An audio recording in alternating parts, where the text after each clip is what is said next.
கர்த்தருடைய பரிசுத்தம் விடதாக அருமை தேவாதேவன் அந்த ஊழியர் மாநாட்டின் 5வது ஊழியர் மாநாட்டின் இந்த 2வது நாள் 2ஆம் பகுதி தேவ சமூக நாம் சந்திக்க கர்த்தர் இறக்கம் பாராட்டினார். பரிசுத்தவான்கள் கூடி பாடலோடு எடுக்கத்தக்க தேவன் மகிழ்ப்படுத்த கர்த்தர் உதவி செய்தால் நாற்பது மிகுந்ததாக தேவ சன்னிதானத்து ஒரு வார்த்தை வாசித்து கடந்து சொல்வோம். லூக்கா சுவிசேஷம் 15ஆம் அதிகாரம் 1 வாசம். சகல ஆயக்காரரும் பாவிகளும் அவருடைய வசனங்களை கேட்கும்படி அவருக்கு வந்து சேர்ந்தார்கள். அப்போது பரிசேயர் வேதபாரகர்கள் முன்னிட்டு ஒரு பாவிகளை ஏற்றுக்கொண்டு அவர்களை சாப்பிடுகிறார் என்றார்கள். அவர்களுக்கு அவர் சொன்ன உண்மையாவது, உங்களில் ஒரு மனுஷன் 100 ஆடுகளை உடையவனாயிருந்து அவைகளில் ஒன்று காணாமல் போனால் 99 ஆடுகளை வனாந்தரத்தில் விட்டு காணாமல் போன ஆட்டை கண்டுபிடிப்பவனும் தேடி தெரியானோ, கண்டுபிடித்த பின்பு அவன் சந்தோஷத்தோடு அதை தன் தோள்களின் மேல் போட்டுக்கொண்டு வீட்டுக்கு வந்து தெய்வத்து நாமத்து மிகவனதாக அருமரட்சகரை இயேசு கிறிஸ்து குறித்து நாம் நடைமுறைப்படுத்துகிற பிரகாரம் அவர் யூதருக்கு ராஜாவை பிறந்திருக்கிறார். பழைய ஏற்பாடு காலத்தில் யூத குலம் என்பது உலகத்தில் ஞானத்தில் அறிவிலும் புத்திலும் தேவன பாதுகாப்பிலும் ஒரு சிறந்த குலமாக வழிபட்டு கடந்து வந்தார்கள். அப்படி காணப்படுகிற அருமரட்சகரை இயேசு கிறிஸ்து தன் 3 ஆண்டுகள் ஊழிய காலத்தில் ஆயக்காரரும் பாவிகளும் அவருடைய வசனங்களை கேட்கும்படி அவடுத்து வந்து சேர்ந்தார்கள். அப்போது பரிசேயர் வேதபாரகரும் முறுமுறுத்து, இவர் பாவிகளை ஏற்றுக்கொண்டு அவளோடு சாப்பிடுகிறார் என்றார்கள். அவள் ஒரு சொன்ன ஓமையாவது, உங்களே ஒரு மனிதன் 100 ஆடுகளை உடையவனாயிருந்து அதில் ஒன்று காணாமல் போனால் 99 ஆடுகளை வனாந்தரத்தில் விட்டு காணாமல் போன ஆட்டை கண்டுபிடிக்கும் அளவும் தேடி திரிவான் அல்லவா? இவர் கேட்ட கேள்விக்கும் இருதயத்து சிந்தனைகளுக்கும் பாவிகளும் சமூகத்தில் தள்ளப்பட்ட ஒதுக்கப்பட்ட காணவர மனிதன் மத்தியில் அவர் காணப்படுகிறார் என்று ஒரு குற்றச்சாட்டை வைக்கிறார்கள். அதற்கு அவர் தேவனுடைய பார்வையில் சொல்லுகிறார், ஒரு மனிதனுக்கு 100 ஆடுகள் இருக்கிறது, அதில் ஒரு ஆடு காணா போச்சு என்று சொன்னால் இதோ 100 ஆடுகள் இருக்குது என்று சொல்லி அவன் ஒரு ஆடு போனால் போது என்று எண்ண மாட்டான். அந்த 99 ஆடுகளை விட்டுட்டு அவன் காணாமல் போன ஆட்டை தேடுவான் என்று சொல்லப்படுதா பார்க்கிறோம். பொதுவாக இறை சன்னிதானத்துக்குள்ளாக அந்த ஆட்டை அவன் கண்டுபிடிக்கிற வரைக்கும் தேடுவான். ஆனால் இறைமாருக்கு நம்முடைய ஊழிய காலத்தை நமக்கு வாக்கு கொடுக்கிற பிரகாரம் இயேசு கிறிஸ்து வெளிப்பட்ட பிறகு இந்த பூமிக்குள்ளே காணப்படுகிற எந்த ஒரு மனிதனும் யூதன் என்று கிரேக்கன் என்று அல்ல, மேலே வானத்திலே கீழே பூமியில் சமுத்திரத்திலும் இயேசு என்ற நாமத்தை எந்த ஒருவன் ஏற்றுக்கொள்கிறானோ அவன் தேவனுடைய பிள்ளைகள் என்று சொல்லுகிறது. இந்த பூமிக்கிற மனிதன் உயிரோடு இருக்க நாட்கள் வரைக்கும் தான் பணம், பதவி, பொருள் எல்லாம். அவன் மரித்து போன பிறகு அவன் ஒன்று சேர்ப்பதல்ல, தேவன் நீதியே அவனை நியாயத்து இருக்கிறது என்று சொல்லப்படுதா பார்க்கிறோம். மனிதனுக்கு இந்த பூமிக்குள் கூடாரத்தில் அவசியம்தான், தேவைதான். ஆனால் அதனாலே ஒரு மேட்டுமை உண்டாயிடக்கூடாது, மேட்டுமை அடைந்து விடக்கூடாது என்று சொல்லி அங்கே வலியுறுத்துகிறார். அதன் அடிப்படைக்குள்ளாக இறைசுமுக்கு நடைமுறைப்படுத்துகிற பிரகாரம் ஏன் மனிதன் எப்படியாக ஆடுகளுக்கு ஒப்பிடுகிறார்? அருமரட்சகரை இயேசு கிறிஸ்து பார்த்தீங்கன்னா ஒரு தேவ ஆட்டுக்குட்டி என்று சொல்லுகிறது. உலகத்தில் எவ்வளோ மிருகங்கள் இருக்கிறது, பறவைகள் இருக்கிறது, பலமுள்ள மிருகங்கள் இருக்கிறது, அதற்கு மனிதனை ஒப்பிட்டு இருக்கலாம். ஆனால் அருமரட்சகர் இயேசு கிறிஸ்தை அல்லது மனித குலத்தை தேவன் ஒரு ஆடுக்கு ஒப்பிடுகிறார். தொடர்ந்து வாசிப்போம். ஏசாயா தீர்க்கதரிசி 53ஆம் அதிகாரம் 6ஆம் வசனத்தை வாசிப்போம். நாம் எல்லாரும் ஆடுகளைப் போல வழி தப்பி திரிந்து அவனவன் தன் வழியிலே போனோம், கர்த்தரோ நம்ம எல்லாரோட அக்கிரமத்தை அவரை மேல் விழப்பண்ணினார். நாம் எல்லாரும் ஆடுகளைப் போல வழி தப்பி திரிந்து அவனவன் தன் வழியிலே போனோம், கர்த்தரோ நம்ம எல்லாரும் அக்கிரமத்தை அவன் மேல் விழ பண்ணினார். மத்திய 10ஆம் அதிகாரம் 16ஆம் வசனத்தை வாசம்.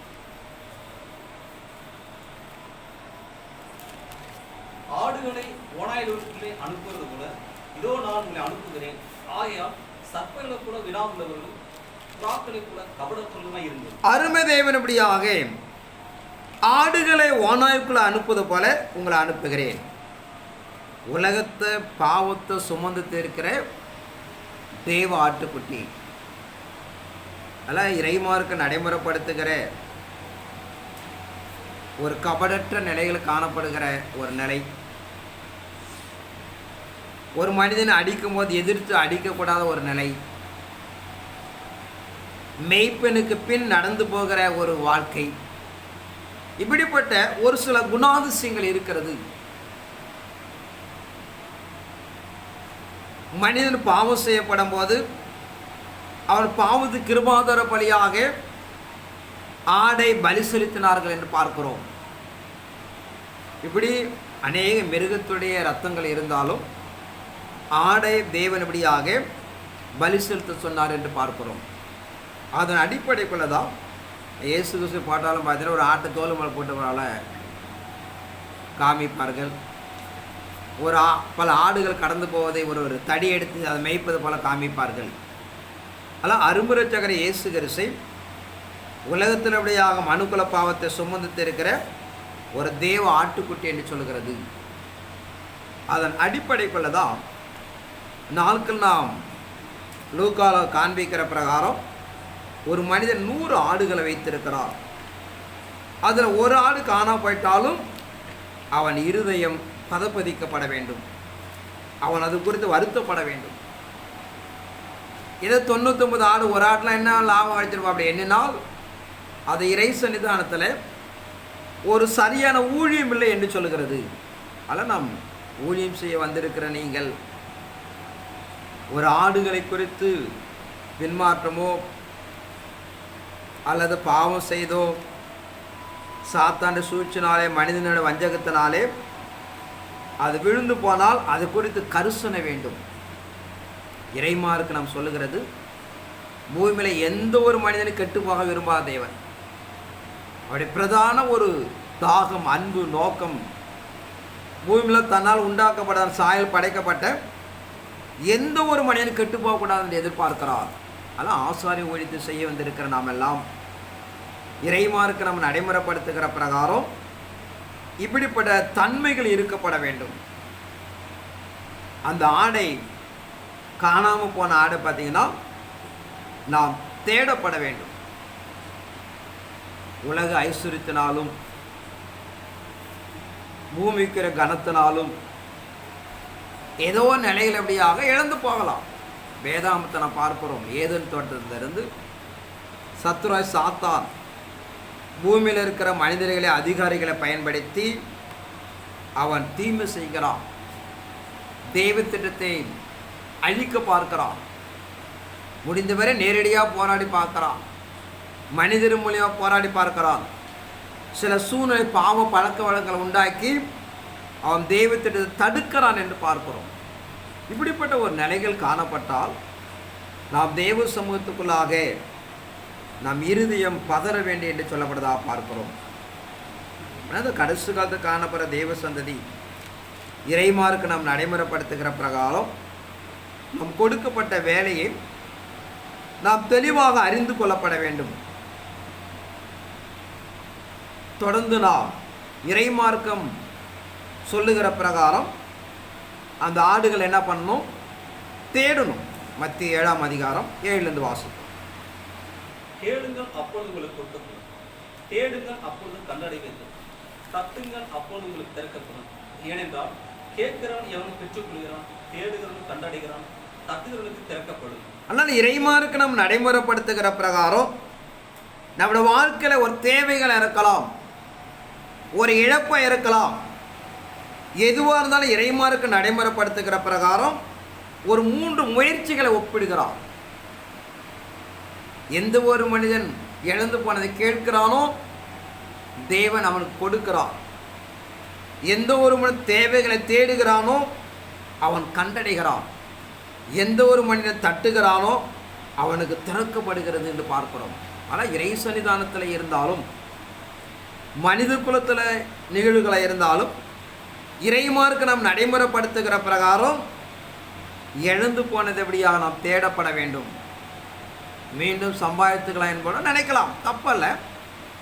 ஆனால் இறைமார்க்கு நமக்கு கொடுக்கப்பட கரிசனை என்பது நாம் எழுந்து போனதை விட்டுவிடக்கூடாது. ஆனால் இறைமார்க்கு நடைமுறைப்படுத்துகிற பிரகாரம் தெய்வ சன்னிதானத்துக்குள்ளாக, தெய்வ சமூகத்துக்குள்ளாக நமக்குள்ள இருப்பதை அது இழந்துவிடக்கூடாது என்று சொல்லப்படுதா பார்க்கிறோம். அல்ல, இறைமார்க்கு நாம் நடைமுறைப்படுத்துகிற தெய்வ சமூகத்துக்குள்ளாக மார்க்கு நம்ம சொல்லுகிற பிரகாரம் நான் இன்னொன்று பெற்றுக்கொள்ள தப்பல்ல, நல்லதுதான். ஆனால் இறைவன் மனிதனை சொல்லுகிறார். மனித வாழ்க்கை என்பது பார்த்தீங்கன்னா ஈடுகட்ட முடியாது. 1000 மனிதர்களோட சம்பாதி ஒரு பெரிய விஷயம் இல்லை. தேவோட சிந்தை என்னான்னு பார்த்தீங்கன்னா எந்த ஒரு மனிதனும் தான் இழக்கக்கூடாது, அதுதான் முக்கியம். ஒரு பணம் இல்லைன்னா பெரிய விஷயம் கிடையாது. ஆனால் தேவோட ஆத்மா என்பது பார்த்தீங்கன்னா அது விலையேற பெற்றது. அந்த ஆத்மா வழியாக நாம் இழக்கக்கூடாது என்று எண்ணுகிறார். ஆனால் ஊழியம் செய்கிற நம் நாட்களில் நம்முடைய நிலைப்பாடுகள், நம் கொடுக்கப்பட்ட ஊழியத்தில் ஏதோ ஒரு சூழ்நிலை சாத்தான் வஞ்சிக்கலாம். ஆனால் எந்த நிலையின்படியாக அந்த ஆத்மாவை நாம் இழக்கக்கூடாது, அதை தேடணும், அது தேவைகளை பூர்த்தி பண்ண வேண்டும், அது எப்படியாவது என்ன செய்யப்பட வேண்டும், ஆதாயப்படுத்திக் கொள்ளப்பட வேண்டும் என்று இறைமார்க்கம் சொல்லப்படுதா பார்க்கிறோம். மத்திய சுவிசேஷம் 13ஆம் அதிகாரம் 1 வாசம். இயேசு அன்றைய தினமே வீட்டிலிருந்து புறப்பட்டு போய் கடலோரத்திலே உட்கார்ந்தார். திரளான ஜனங்கள் அவரிடத்தில் கூடி வந்தபடியால் அவர் படகில் ஏறி உட்கார்ந்தார். ஜனங்களை எல்லாரும் கரையிலே நின்றார்கள். அவர் அநேக விசேஷங்கள் உண்மையாக அவருக்கு சொன்னார். கேளுங்கள், விதைக்கிறவன் ஒரு விதைக்க கொடுத்தான். அவன் விதைக்கில் சில விதை வழியறங்கி விழுந்தது.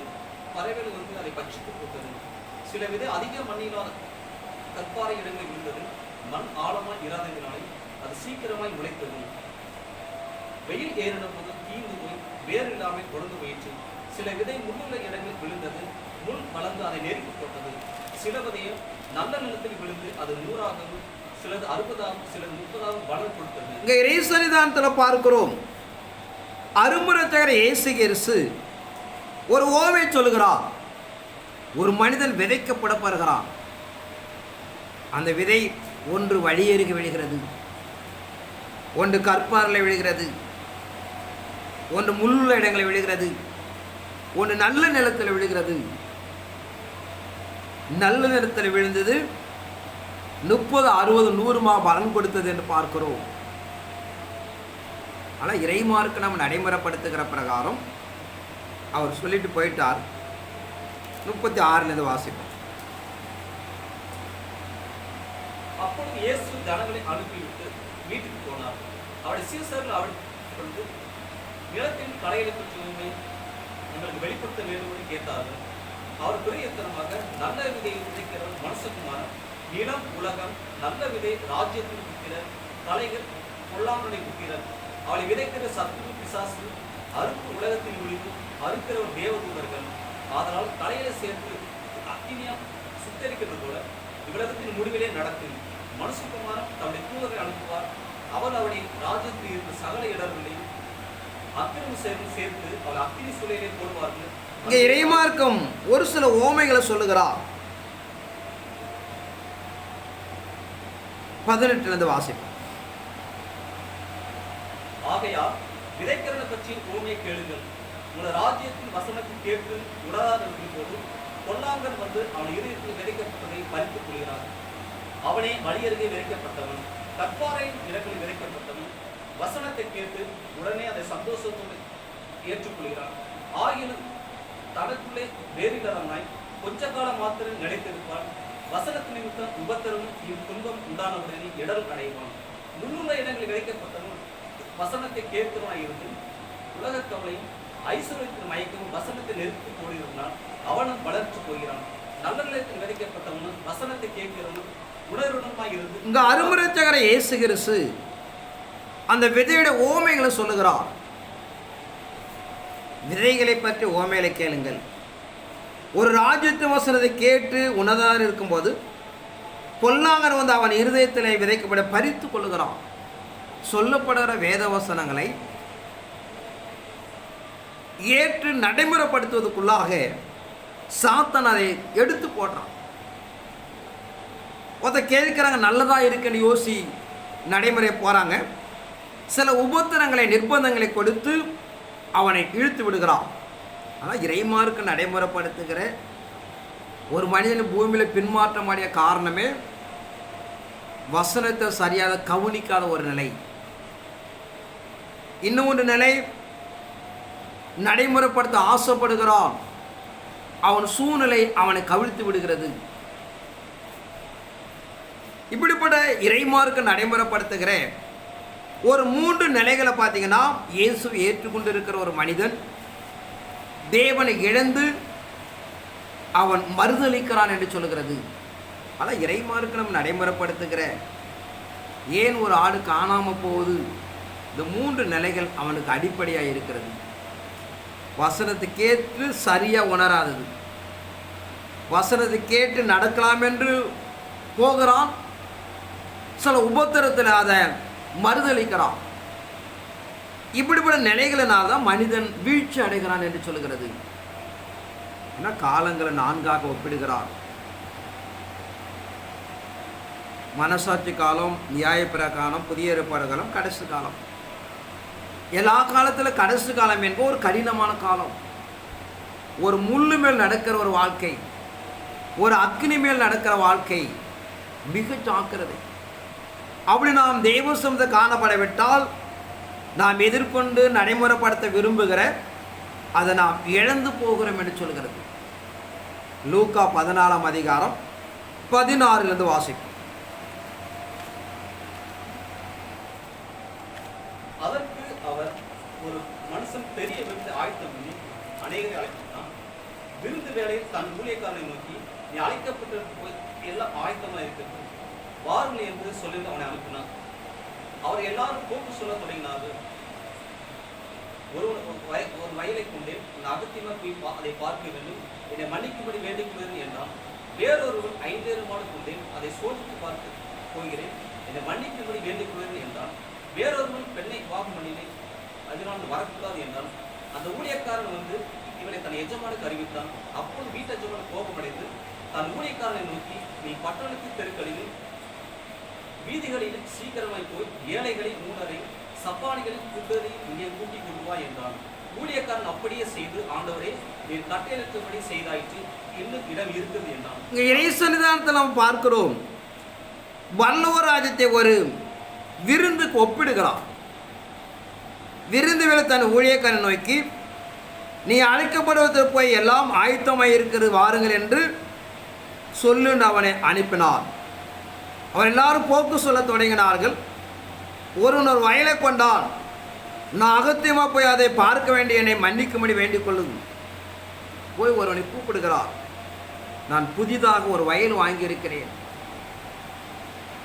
மண் ஆசை, அதை நான் இப்படியாக பரிசோதிக்கப்பட வேண்டும், அதை பராமரிக்கப்பட வேண்டும் என்று தேவன் தான் நியமிக்கப்பட்ட காலத்தை அவன் விருதமாக்குறான்.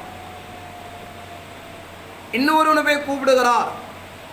நான் 5-6 மாடுகளை கொண்டிருக்கிறேன், அதை பழக்கப்படுத்தப்பட வேண்டும், என்னை மன்னி என்று அவன் மன்னிப்பு கேட்டுட்டு போறான்.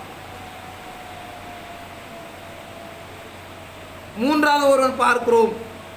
நான் புதிதாக விவாகம் செய்து கொண்டிருக்கிறேன், நான் என் மனைவியோடு சந்தோஷமாக இருக்கப்பட வேண்டும் என்று அவன் வேண்டிக் கொண்டான். ஆனால் இறைமார்க்கு நடைமுறைப்படுத்துகிற பூமிக்குரிய ஐஸ்வர்யம், பாசம், பதவிப்படியாக மனிதனை இழக்க செய்கிறது.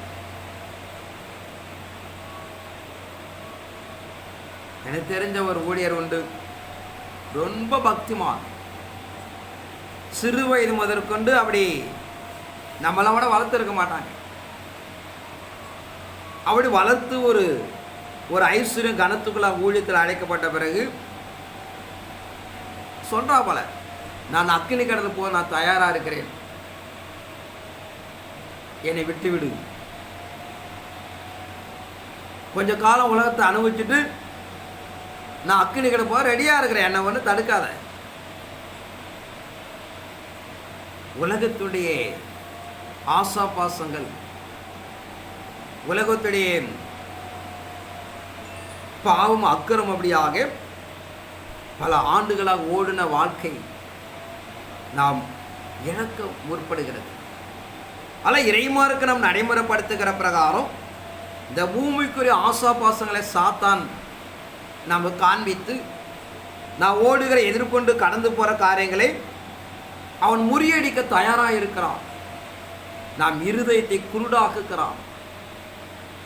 அதனால் நாம் விழித்து கொள்ளப்பட வேண்டும். அதனால் உங்களுக்கு தெளிவாக நாம் மதியானம் பிரசங்கித்து நாம் பிரயாணம் செய்யக்கூடியது நம் ஒரு குறைந்த ஆண்டு, அது மாத்திரம் பாடுகளை, நிந்தைகளை, அவமானங்களை சுமந்து காலங்காலமாக பரலோகம் எதிர்பார்த்து கொண்டிருக்கிற தெய்வ திட்டத்தை நாம் செய்து கொடுக்க பலமாக எதிர்பார்த்து கொண்டு இவ்வளவு துல்லியமாக சொல்லுகிறோம். ஆனால் காலத்தும் சமயங்களை அறிந்து சாத்தானுக்கு ஒருபோதும் இடம் கொடுக்காமல் இங்கே காணப்படுகிற ஒரு நிலத்தை கொண்டு வயலை கொண்டு மாடுகளை கொண்டேன் என்று சொல்லி கடைசியாக நடைமுறைப்படுத்துகிறது. வீதிகளிலும் தெருக்களிலும் இருக்கிற இப்படியும் நடைமுறைப்படுத்திதான் ஆகும்.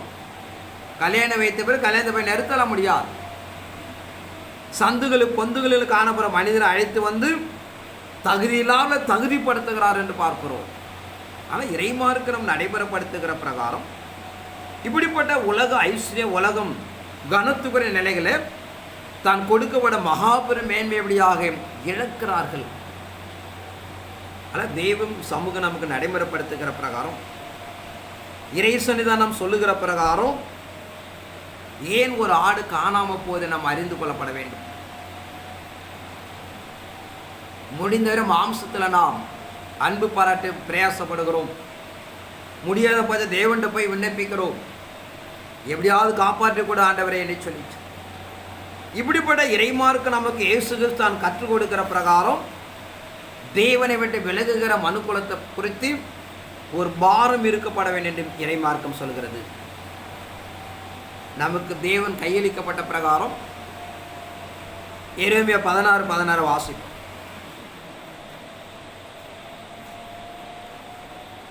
இதோ நான் மீன் பிடிக்கிற அணையரை அழைத்தனுப்புவேன், இவர்கள் அவளை பிடிப்பார்கள். அதற்கு பிறகு வேட்டைக்காரர் அநேகரை அழைத்தனுப்புவேன், இவர்கள் அவருடைய எல்லா மலைகளிலும் எல்லா குண்டுகளிலும் கண்மனைகளின் வெடிப்புகளிலும் வேட்டையாடுவார்கள். இறைமார்க்கு நாம் நடைமுறைப்படுத்துகிற பிரகாரம் இதோ நான் மீன் பிடிக்கிற அநேகரை அழைத்து அனுப்புவேன், இவர் அவரை பிடிப்பார்கள். அதற்கு வேட்டைக்கார அநேகரை அழைத்து அனுப்புவேன், இவர் அவர் எல்லா மலைகளும் குண்டுகளும் கண்மலையும் வேட்டையாடுவார்கள்.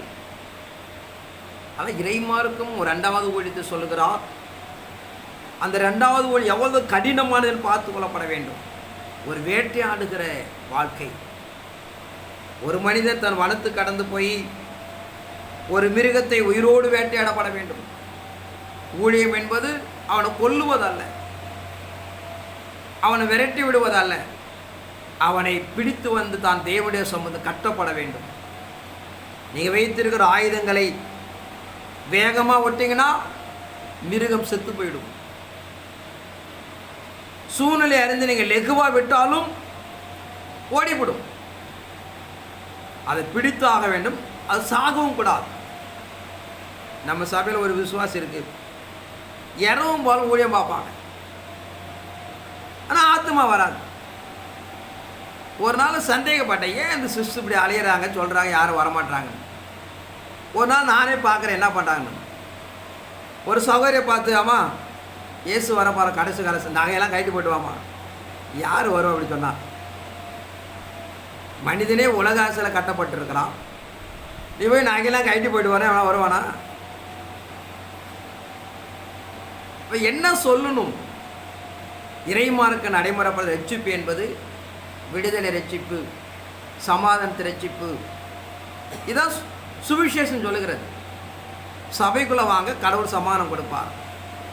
சபைக்குள்ளே வாங்க, தேவன் மீட்பை. இதுதான் சுவிசேஷம் என்பது. அதான் ரட்சிப்பு, விடுதலை சுவிசேஷம், சமாதானத்து சுவிசேஷம். இப்படி சொல்லிதான் அவர்களை நான் நடைமுறைப்படுத்த வேண்டும். காலங்கள் கடந்த போது கடவுளுடைய மகத்துவங்களை அறிந்து நம்மளை விட பாஸ்டர் போடுவாங்க.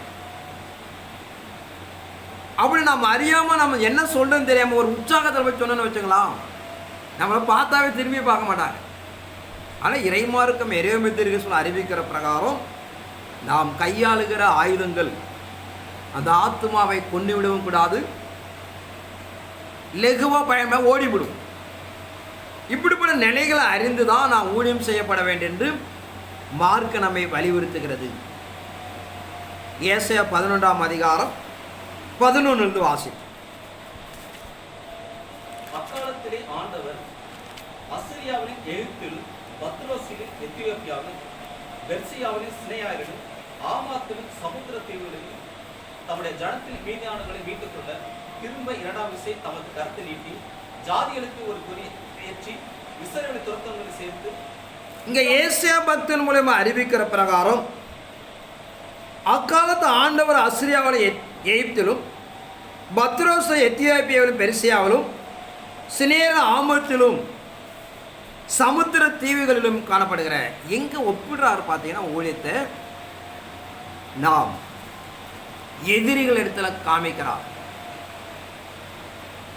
நண்பர்கிட்ட தனக்கு அறிமுகம் இல்லாத போய் சொல்லினா சொல்லிவிடுவோம், ஒன்றும் பிரச்சனை இல்லை.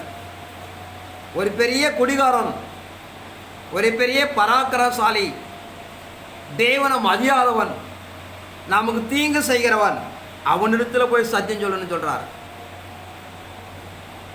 எப்படி அவனை கையாளுகிறது?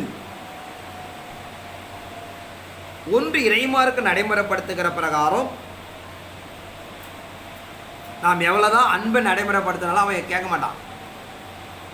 இப்படிப்பட்ட மனிதனுக்குள்ளாக தேவனை கிரியை, அதுதான் கடவுள் கிரியை செய்ய ஆரம்பித்தால் இவர்களெல்லாம் சூறையாடலாம், தேவ மனம் திருப்பலாம். நிச்சயமாக இயேசு நல்லவர்னா திரும்பியே பார்க்க மாட்டான் நம்மளை. ஒன்று அவன் வாழ்க்கையில் காணப்பட அந்தரங்கமான காரியங்களை ஒப்பிடப்பட வேண்டும். அவன் வாழ்க்கை எதிர்காலம் என்ன நடக்க போகுது என்பதை நாம் அறிவிக்கப்பட வேண்டும். அவன் வாழ்க்கையில் காணப்பட குறைகளை நான் நிவர்த்தி செய்யும் போது எவ்வளவு பெரிய எதிரியாக இருந்தாலும் அவனை நாம் சிறைப்பிடிக்கலாம். ஆனால் அங்கே சொல்லப்பட்ட ஊழியர் 2ஆம் விஷயம் என்பது சமாதான இடத்துல அல்ல, நண்பர்கள் இடத்துல அல்ல, உனக்கு எதிரியாக காணப்படுகிற தேசங்கள் மத்தியில் அவன் சூறையாட வேண்டும். அப்படிப்பட்ட எதிரியாக காணப்படும் மனிதனிடத்தில் நம்ம அன்பு, பரிசுத்த நீதெல்லாம் அவன்கிட்ட ஒன்றும் பலிக்காது. தேவனுடைய வல்லமை, தேவனுடைய அதிகாரம்தான் அவனை சிறைப்பிடிக்க முடியும். அதனால் ஊழியம் செய்ய வந்திருக்க நாம் எல்லாம் இறைமார்க்கு நடைமுறைப்படுத்த 2ஆம் விஷயம் என்பது தேவன் சொல்கிறார், இந்த பூமி முழுவதும் உனக்கு எதிரியாக மாறும், அவனை நாம் சிறைப்பிடிக்கப்பட வேண்டும். அதனால் உங்களுடைய கடவுளை பலத்தினாலே, கடவுளை அதிகாரங்களை பெற்று நாம் கடந்து போனதான் ஊழியம் செய்ய முடியும்னு சொல்கிறார். ஆனால் இறைமார்க்கு நடைமுறைப்படுத்துகிற பிரகாரம் நம்முடைய ஊழியங்கள் நாம் தெளிவடைந்து கொள்ளப்பட வேண்டும். சமாதான ரட்சிப்பை மீட்பலாம்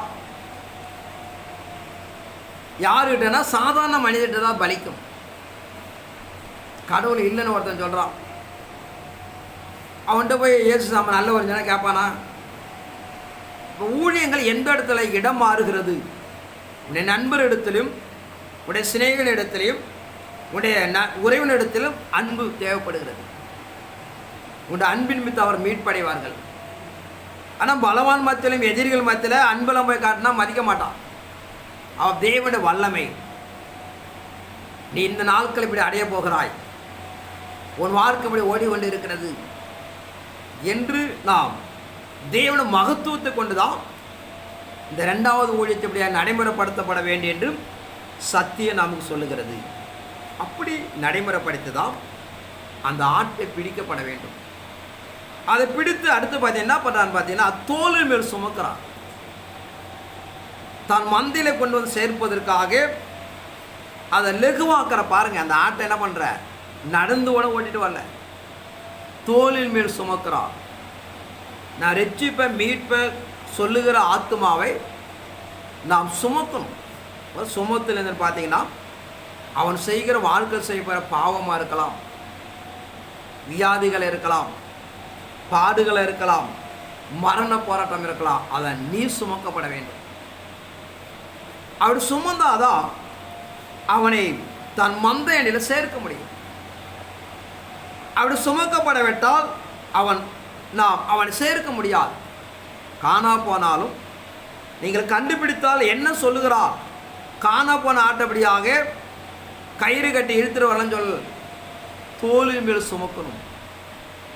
அவன் வாழ்க்கையில் காணப்படுகிற வியாதி, உபவாசத்தை ஜெபம் பண்ணி தேவ சமூகத்தை நாம் நன்மை பெற்றுக் கொடுக்கணும்.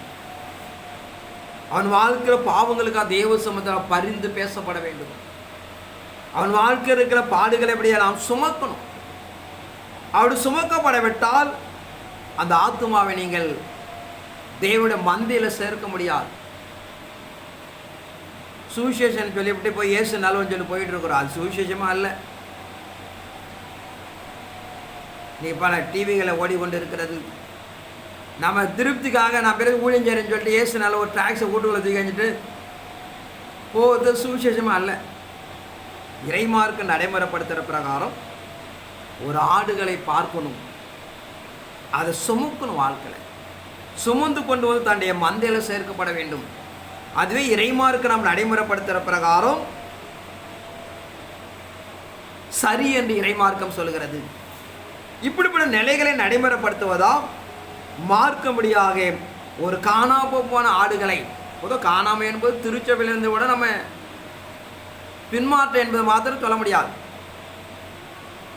எத்தனை பேர் கிறிஸ்து அறிந்திருந்தும் ஒரு சரியான வழியில் போகாமல் இருக்கிறார்கள். எத்தனை பேர் தேவனை அறியாத உலகத்தில் ஓடிக்கொண்டு எல்லாமே ஒரு பக்கம் பின்மாற்றம் தான். கடவுளை அறியாதவர் இருந்தாலும் சரி, கடவுளை சரியாக தொழுது கொள்ளாதவர் இருந்தாலும் சரி, தேவனை சரியாக பின்பற்றது எந்த ஒரு மனிதனும் பின்மாற்றம் தான். கடவுளை இல்லை என்று சொல்கிற மனிதனாக இருந்தாலும் அவனும் தேவ சமூகத்தில் ஒரு பின்மாற்றமான மனிதன் தான். இப்படிப்பட்ட மனிதர்களை இறைமார்க்கு நடைமுறைப்படுத்துகிற பிரகாரம் தான் தோளில் எப்படியாக சுமக்கப்பட வேண்டும் என்று சொல்கிறார். ஏசாயா தீர்க்கதரிசி 53ஆம் அதிகாரம் 1 வாசிப்போம். எங்கள் மூலமாய் கேள்விப்பட்டதை விசுவாசத்தும் யார்? கர்த்தருடைய புயம் யாருக்கு வெளிப்பட்டது? இளங்கலையைப் போலவும் வறண்ட நிலத்தில் துளிர்க்கிற வேரைப் போலவும் அவனுக்கு முன்பாக எழுதுகிறார். அவருக்கு அழகும் இல்லை, சௌந்தரியம் இல்லை. அவரை பார்க்கும்போது நாம் அவர் விரும்பத்தக்க ரூபம் அவருக்கு இல்லாது இருந்தது. அவர் அசட்டை பண்ணப்பட்டவரும் மனுஷரால் புறக்கணிக்கப்பட்டவரும் துக்கம் நிறைந்தவரும் பாடு அனுபவத்திலுமாய் இருந்தார். அவரை விட்டு நம்முடைய முகனை மறைத்துக் கொண்டோம். அவர் அசட்டை பண்ணப்பட்டிருந்தார், அவரை எண்ணாமல் போனோம். மெய்யாகவே அவர் நம்முடைய பாடலை ஏற்றுக்கொண்டு நம்முடைய துக்கங்களை சுமந்தார். நாமோ அவர் தேவனால் அடிபட்டு பாதிக்கப்பட்டு சிறுமைப்பட்டவர்கள் எண்ணினோம். நம்முடைய மீதல் நிமித்தம் அவர் காயப்பட்டு நம்முடைய அக்கிரம நிமித்தம் அவர் ஒடுக்கப்பட்டார். நமக்கு சமாதானத்தை உண்டு நாட்களில் அவர்கள் வந்தது. அவருடைய தழுவுகளால் குணமாகிறோம். இளங்கலை போலவும் வறண்ட நிலத்தில் இருக்க துளிர் விடுகிற வேரை போலவும் அவனுக்கு முன்பாக எழும்புகிறார். அவருக்கு அழகுமில்லை, சௌந்தரியமில்லை. அவரை பார்க்கும் போது நாம் அவரை விரும்பத்தக்க ரூபமில்லை. ஒரு பெரிய தேவகுமாரன், தேவஸ் எல்லா அதிகாரம் பெற்றிருக்கிறவர்,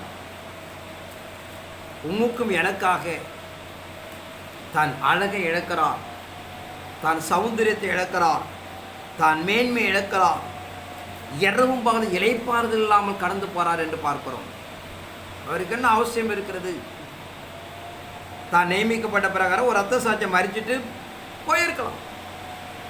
அதை மாத்திரம் அவர் எடுத்துக்கொள்ளலை.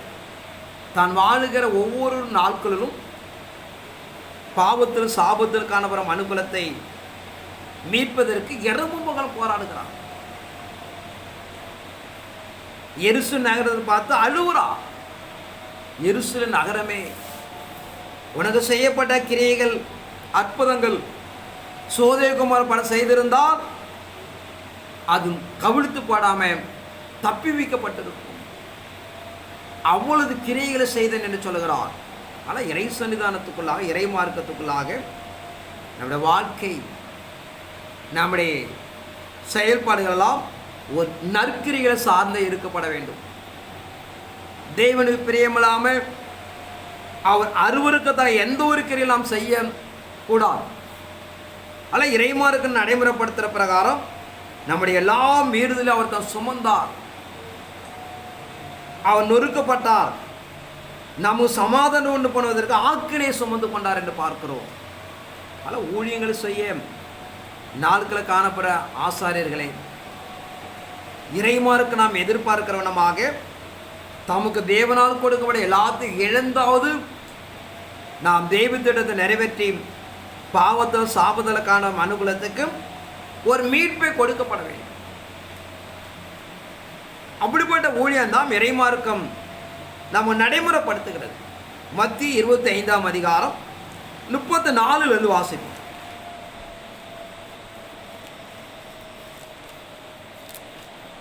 அப்பொழுது ராஜா தமது வலது பக்கத்தில் இருக்கிறவர்களை பார்த்து, வாருங்கள், என் பிதாவால் ஆசீர்வதிக்கப்பட்டவர்களே, உலகம் உண்டான முதல் உங்களுக்காக ஆயத்தம் பண்ணப்பட்டிருக்கிற ராஜ்யத்தை சுதந்திரித்துக் கொள்ளுங்கள்.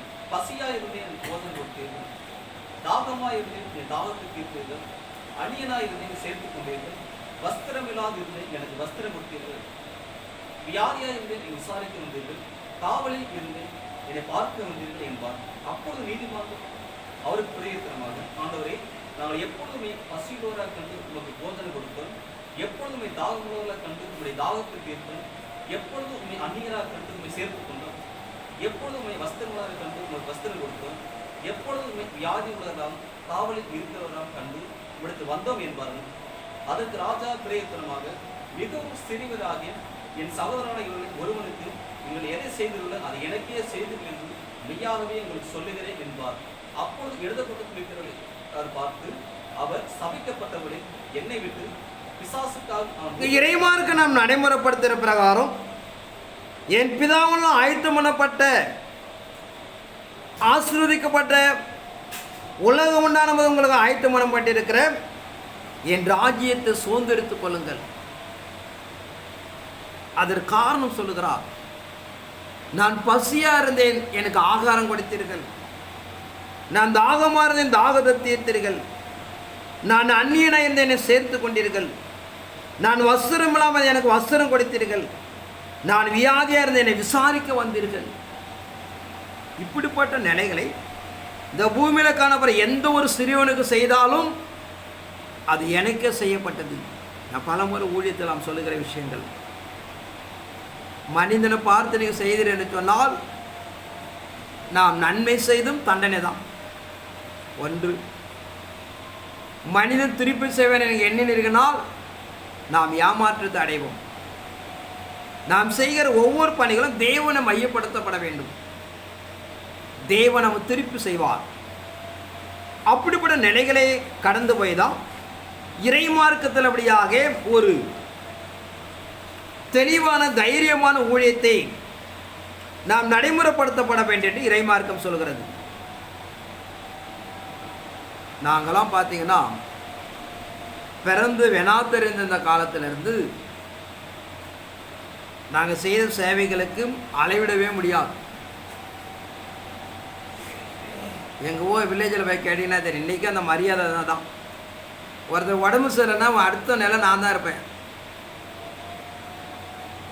திடீர்னு ஒரு கால் இல்லாமல் வந்தால் உடனே சென்னை கொண்டு போவேன், போய் கால் போட்டு கொண்டு விட்டு போவேன்.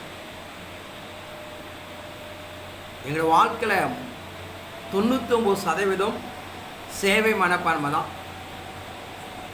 இப்போ நாம் தொடர்ந்து ஒரு நிலை இறங்கி போக முடியலை. ஏன்னா நம்மை நம்பி தேவன் ஒரு பொறுப்பை கொடுத்திருப்பதனாலே நாம் இறங்கி போக முடியல, அவ்வளோதான். ஆனால் இறைமாக யார் திருப்பி செய்வாங்களாம் ஒரு நாளோட நினைச்சு பார்த்ததே கிடையாது. நம்மளால் முடிந்தது அப்படியாக பணி செய்து கொண்டு இருக்கிறோம். இது ஏதோ இயேசு ஏற்றுக்கொண்டதில்லைன்னா அல்ல. நம்முடைய பிறப்பு நாள்களிலிருந்து நாம் அறிந்த நாட்களிலிருந்து எங்கள் குடும்பத்தை என்னெல்லாம் தண்ணி தெளித்து விட்டுட்டாங்க. எங்கே வேணாலும் போகலாம், 3 வேளை சாப்பாடு மட்டும் வீட்டில் இருக்கும், அவ்வளோதான். எங்கே போகிறேன் எங்கே வர என்ன சரி யாரும் கேட்க மாட்டாங்க. இப்படிப்பட்ட இறை சன்னிதானத்தை இயேசு ஏற்றுக்கொண்டதுனால் அல்ல, அடிப்படை ஆரம்பமே இறைமார்க்கு நாம் கையளிக்கப்பட்ட பிரகாரம் நம்முடைய வாழ்க்கையுடைய ஒன்று முதல் கொண்டு முழுவதுமே சேவை மையமாக்கப்பட்ட விஷயம். ஆனால் இறைமார்க்கு நான் நடைமுறைப்படுத்துகிற பிரகாரம் தேவ சன்னிதானத்துக்குள்ளாக இப்படிப்பட்ட நிலைகளை நாம் நிலைப்படுத்திக் கொண்டா ஒரு உயர்ந்த நிலை என்று சொல்கிறார். லூக்கா 15 அடுத்த வாசிப்போம். ஒரு ஸ்திரீ 10 வெள்ளிக்காசை உடையவளாயிருந்து அதில் ஒரு வெள்ளிக்காசு காணாமல் போனால் விளக்கை கொளுத்தி வீட்டை பெருக்கி அதை கண்டுபிடிக்கிற வரைக்கும் ஜாக்கிரதை தேடாமல் இருப்பாரோ. இரண்டாவது அவர் ஓமை சொல்லுகிறார். அன்றியும் ஒரு ஸ்திரீ 10 வெள்ளிக்காசு உடையவளாக இருந்து அதில் ஒரு வெள்ளிக்காசு காணாமல் போயிடுச்சு. விளக்கு கொளுத்தி வீட்டை பெருக்கி அதை கண்டுபிடிக்க வரைக்கும் ஜாக்கிரதையாக தேடுகிறார். ஒன்று, ஆடு என்பது மந்தியை விட்டு வெளியே போயிடுச்சு.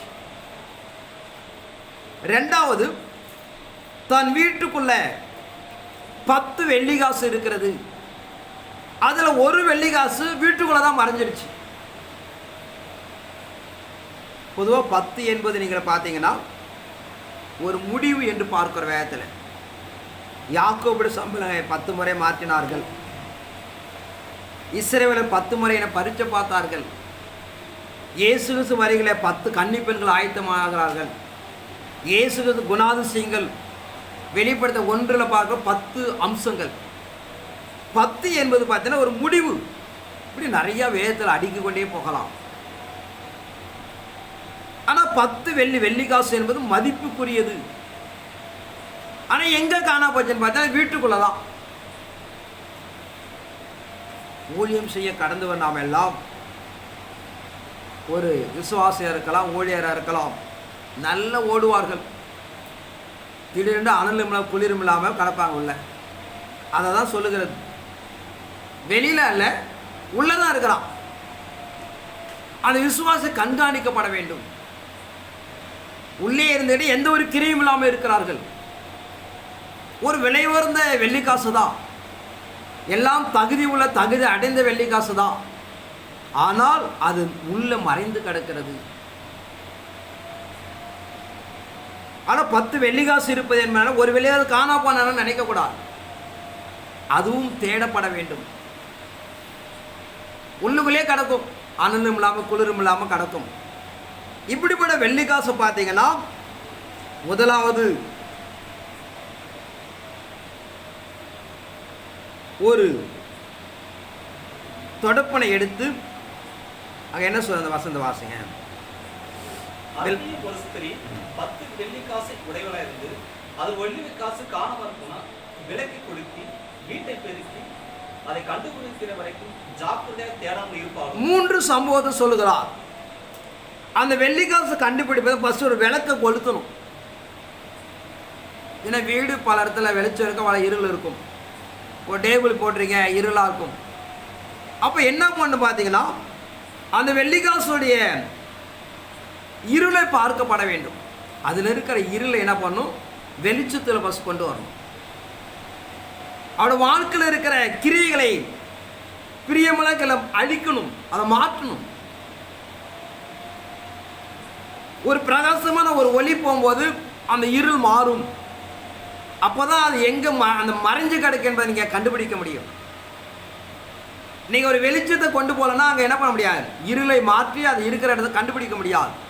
ஆனால் இறைமார்க்கு நாம் எதிர்பார்க்கிறவனமாக முதலாவதுபடியாக அந்த மனிதனை எரிய வைக்கப்பட வேண்டும். ஒரு சுடரொளியாக நாம் பார்க்கிறோம். விளக்கு கொளுத்து மரக்கால் மேல் வைங்க, விளக்கு தண்டின் மேல் வைங்க, ஒரு பட்டணத்தின் மேல் வைன்னு சொல்கிறார். ஒரு வீட்டில் விளக்கு தண்டை வைத்தால் அது வீடுகளுக்கு வெளிச்சம் கொடுக்கும். ஒரு மலை மேலே வைத்தால் பல பட்டணங்களுக்கு வெளிச்சம் கொடுக்கும். இப்படிப்பட்ட அந்த விளக்கனை எந்த நிலைகளுக்கு நீங்கள் பிரகாசம் வைக்கிறீங்களோ அதற்கேற்றபடி அது வெளிச்சம் தரும். ஆனால் இறைமார்க்கு நடைமுறைப்படுத்துகிற பிரகாரம் அந்த வாழ்க்கையில் மங்கி கிடக்கிற விஷயங்களை ஃபஸ்ட்டு வெளியில் கொண்டு வர வேண்டும். அதை எடுத்துட்டபடியாக ஒரு வெளிச்சம் வாழ்க்கையில் பிரகாசிக்கப்பட வேண்டும். அப்படி நடைமுறைப்படுத்தப்பட வேண்டும் என்று சொல்லுகிறார். இரண்டாவதாக அந்த வீட்டை பெருக்கப்பட வேண்டும். அந்த மனிதனுக்குள்ளாக இருக்கிற அக்கிரம் பாவங்களை சுத்தப்படுத்தப்பட வேண்டும். அதுக்குள்ளே இருந்தால் பார்த்தீங்கன்னா அது எரியாது. பசு எந்த ஒரு நிலை கட்டப்பட்டு இருக்கிறார்களோ, எந்த ஒரு நிலை எப்படியாக அவர்கள் இருக்கிறார்களோ அதை சுத்தம் செய்யப்பட வேண்டும். அப்படி விடுதலையாக அவனை என்ன முயற்சித்தாலும் அந்த விளக்கு எரியாது. விளக்கை பார்த்தீங்கன்னா மணல் நமக்கு தெரியும், எரிஞ்சுக்கிட்டே என்னால் சுடர் வரும், அதில் பெரிய பெரிய சுடர் எரியாது, லேசம் மங்கி எரியும். மீண்டும் அந்த விளக்கை நீங்கள் எரிய வைக்கணும், சுடரை தட்டணும். அந்த சுடரை தட்டுனா தான் விளக்கு மீண்டும் பழையபடி எரியும். அந்த சுடரை வைத்துட்டு நீங்கள் எவ்வளோதான் தீ குச்சி கொளுத்தினாலும் எரிய வைத்தாலும் அது எரியாது. ஆனால் அந்த விளக்கு எரிய மறைத்து கொண்டு இருக்கிற அந்த சுடரை தட்டிட்டாதான் மீண்டும் எரியும். அப்போ ஒரு மனிதன் தான் பிரகாசம் முடியாததுக்கு என்ன தடை இருக்கிறது என்று அந்த தடைகளை மாற்றினாதான் அது மீண்டும் எரியும். நீங்கள் அதை மாற்றாமல் எரியனை எதிர்பார்த்தீங்கன்னா நிச்சயமாக நடக்காது. அதை இறைமார்க்கு நம்ம நடைமுறைப்படுத்துகிற பிரகாரம் மூன்றாவதாக சொல்லுகிறார், அதை கண்டடைகிற வரைக்கும் தேடணும்.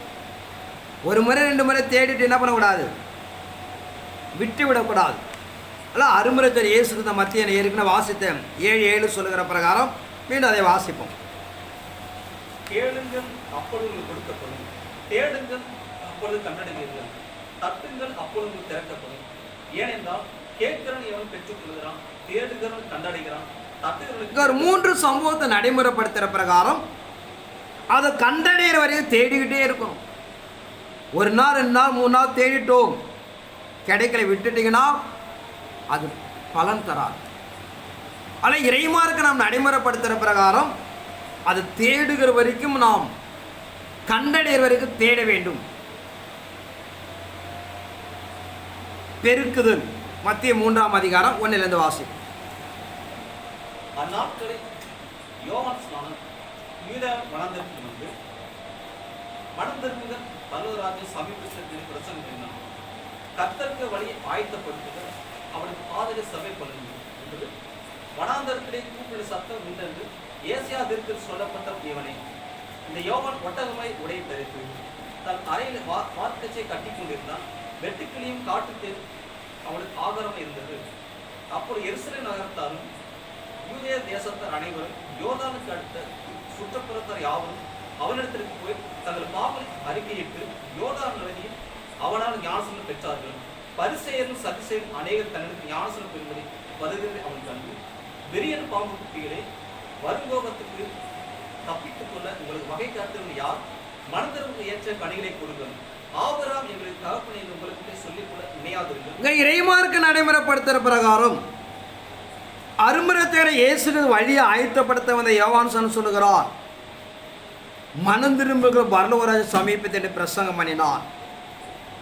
அவருக்கு வழியை ஆயத்தப்படுத்துங்கள், அவர் பாதைகளை சபை பண்ணுங்கள், வனாந்தரத்தில் கூப்பிட சத்தம் உண்டாயிற்று என்று ஏசியா மூலம் அறிவிக்கப்பட்டவன் இவனே. மனம் திரும்பிய கனிகளை கொடுங்கள். ஆனால் இறைமார்க்கு நடைமுறைப்படுத்துகிற பிரகாரம் கனி கொடுக்காம இருக்கிற எல்லா செயல்களும் மாற்றப்பட வேண்டும். அப்படி மாற்றினால்தான் அவன் சுத்தம் செய்ய முடியும். அவன் சுத்தம் செய்யப்பட வேண்டும். ஜலத்தால் ஆவினாலும் அவன் கழுவப்பட வேண்டும். விளக்கு மத்திய 6ஆம் அதிகாரம் 22ஆம் வசனத்தை வாசிப்போம்.